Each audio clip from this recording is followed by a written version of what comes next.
is continue on from where we left off yesterday. And we're going to start talking about some of the computational difficulties we have to think about right away with the AX equal B that we're solving in particular. Remember that we keep harping on this problem here, how to solve for that stream function.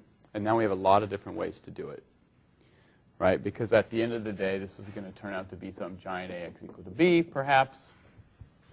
And so remember, there's one other thing about this, and it's the periodic boundary conditions. So, for instance, at the edges of the domain in X, they're equal.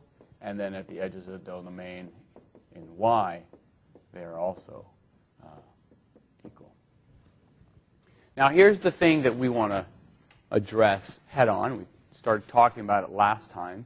But let's talk about how we're going to actually do this now, which is if you have this with periodic boundary conditions, and if I find a solution to this problem, let's call it psi naught, then I can always add a constant. In fact, Charles pointed out last time, there is an audience here today. Charles, for instance, is here. See, we got 4 of us. Here is something you observe.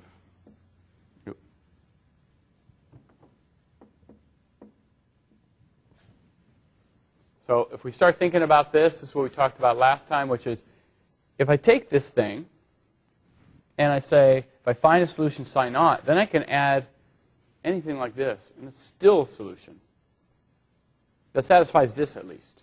Remember, it's not just this that we're looking at. We're also looking at satisfying the boundary conditions. So your hope is that the boundary conditions would take away these degrees of freedom. And by the way, it does take away these two. So periodic boundary conditions say that you can't have that. So, but you still have this. You still have a constant you can pick, and you can't nail it down. The boundaries don't take care of it. The thing doesn't take care of it. So you have an infinite number of solutions. So this is problematic because if you have an infinite number of solutions, you start asking certain questions. Isn't the stream function related to physical quantities? And what does it mean to have then an infinite number of solutions, right? So this is because partly when you solve this fluid flow problem, you'd like to get, if I'm trying to model the atmosphere or flow over wing, you better figure out, I want one solution, and I want the right one. And this is telling me I have an infinite number of the stream function. But remember, the stream function is only a proxy for what you really have, which is the velocity field. The velocity field are the quantities of real physical interest. And here they are. And I do believe I wrote them down wrong in class yesterday. One of them didn't have the right minus sign. Here they are. So if I have this extra constant c tagging along, and I take derivatives to get the real physical values I need, it doesn't matter. So in other words, I might have an infinite number of solutions in the stream function because I have any c I can pick. But at the end of the day, it doesn't matter. And the reason it doesn't matter is because I take a derivative. Okay? All right. So that's at least for u and v, but wait a minute, I'm solving also for this vorticity equation. Doesn't matter there. And let's write down our vorticity equation. It's omega t plus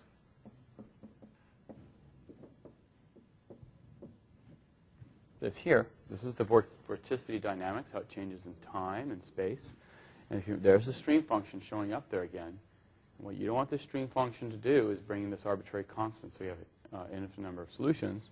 But if you remember what this thing looks like, this bracket notation represents the following: psi of x omega y minus psi of y omega x. And once again, what you see here is the derivative of the stream function.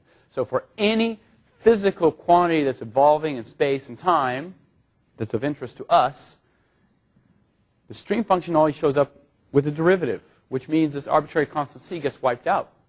So on one hand, you can be happy. Who cares? Arbitrary constant. I don't care what it is. It doesn't matter to you what it is, because at the end of the day, when you go solve this, it disappears. Okay? But your MATLAB will care. Because your MATLAB, if we come back here, remember, we're going to turn this into AX equal to B. And what an infinite number of solutions means is that it makes A is singular. And this is what you have to think about taking care of. Okay. So,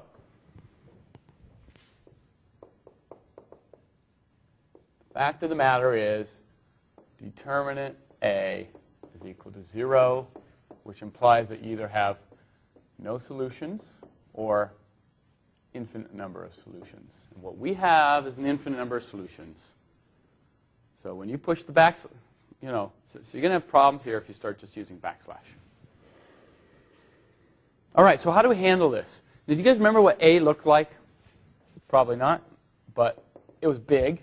That's a good start to describe it. Yeah, A's big. And lots of zeros in it, so it's sparse. Sparse and big. Now, the actual form of it, I don't know if you guys remember. Do you remember that? -4s on the diagonal. And then 1s, 0, 1s, 0, 1, something like that.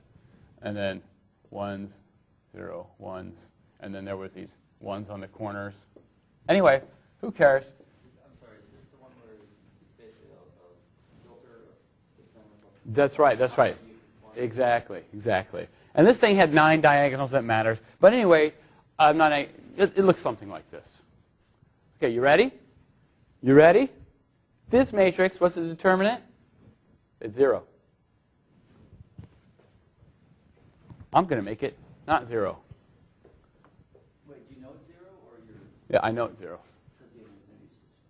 Yeah. Okay. So you know it's 0 from that. You can also, the way you really check to see if matrices are going to be a problem, 2 options. What we learned in linear algebra is say, take the determinant, see if it's 0. But we have numerical round-off here. Right? So when you take a determinant of a huge matrix, you're rounding off all these numbers. You're never going to get 0. Right? So, it's not 0. It's 10 minus whatever. No. The best way to check to see if you're going to have a problem with a matrix is you can use this command here. Condition A. So this will check the condition number of a matrix. Cond A. So if this thing is big, in fact, if you check it for this matrix, this is like 10 to 15, you're in trouble. Condition of a matrix usually should be like an order 1 parameter. And this is really telling you how 0 the determinant is 0. How close to 0 is determinant 0. More than determinant 0.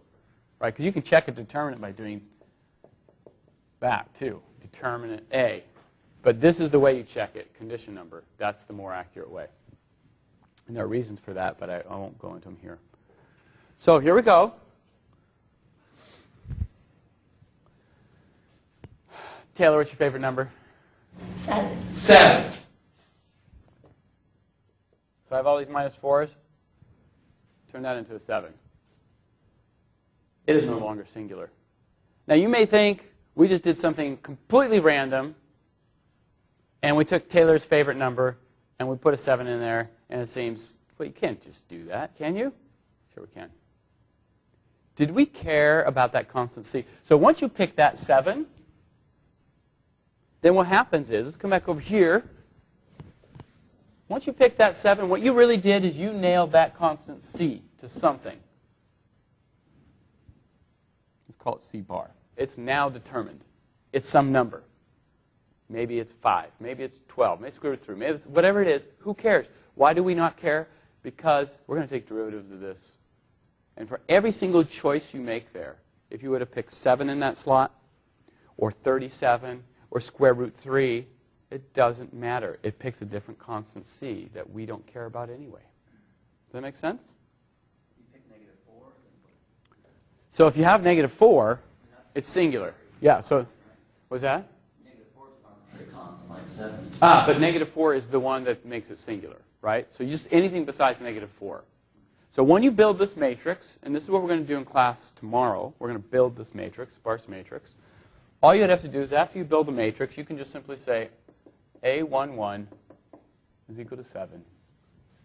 You're done. You've just solved your problem. And you're saying that corresponds to an initial condition imposed on the stream function at the bottom that's square. right. So now what you did by doing this, you've basically said, I have an infinite number of solutions, but by doing this, I've effectively imposed one constraint on it, and by imposing one more constraint on it, I pin down that constant C. Is that constraint some initial value at the x equals 1, y equals 1 corner, or what is it? Yeah, it's a constraint now on that one corner right there.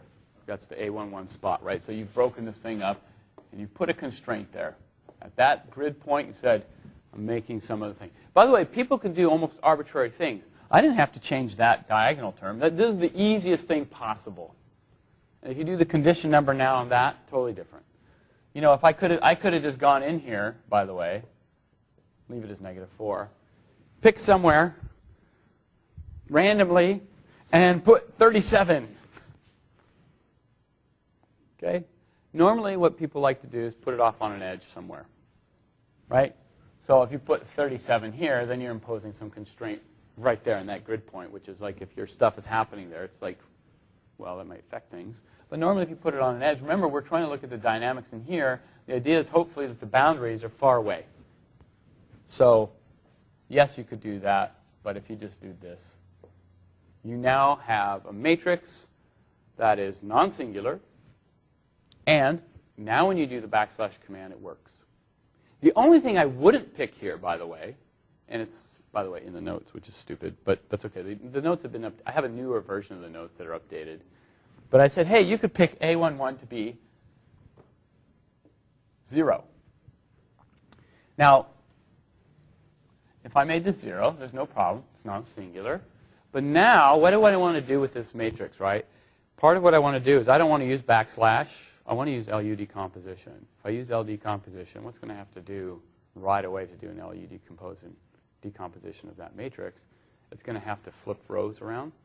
So I'm going to have to pull out not only the L new matrices, but also that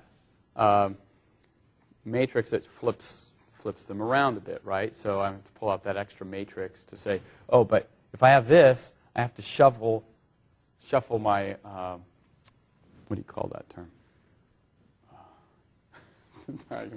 What's that?